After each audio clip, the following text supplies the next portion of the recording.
زیادہ مباشرت کرنے کے نقصانات۔ بہت لوگ جوانی کی دیوانگی میں حد سے آگے بڑھ کر آگے آنے والی زندگی میں معاشرت کی لذت سے محروم ہو جاتے ہیں۔ اپنا ایسا طریقہ اختیار کرے جو کہ آگے کی زندگی کے لیے بھی مسلسل رہے۔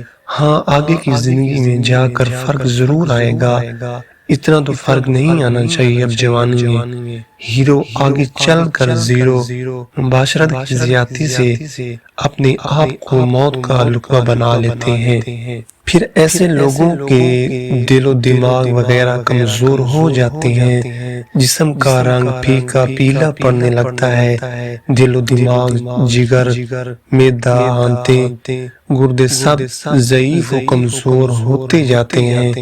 کبھی جگر پر ورم اور پیٹ میں پانی کی بیماری ہو جاتی ہے، کبھی مرگی اور خاص طور پر بھول چوک، بلاٹ کی بیماری، فالج، راشا وغیرہ ہلاک کرنے والی بیماریاں پیدا ہو جاتی ہیں۔ آخر کار بدن سست اور کمزوری بڑھ جانے سے انسان ایڑیاں مار مار کر موت کا کڑوا پیالہ اپنے ہاتھوں سے خود پی لیتا ہے، اور بعض مرتبہ اس کی زندگی موت سے بھی بدتر ہو جاتی ہے۔ اپنی بیوی بچوں وغیرہ سے نفرت کرنے لگتا ہے، بلکہ خود ایسی حالت میں بیوی بچے وغیرہ اس سے نفرت کرنے لگتے ہیں۔ امید کرتا ہوں دوستوں میری ویڈیو آپ کو پسند آئی ہوگی۔ انشاءاللہ ملاقات ہوگی نیکسٹ ویڈیو میں۔ اللہ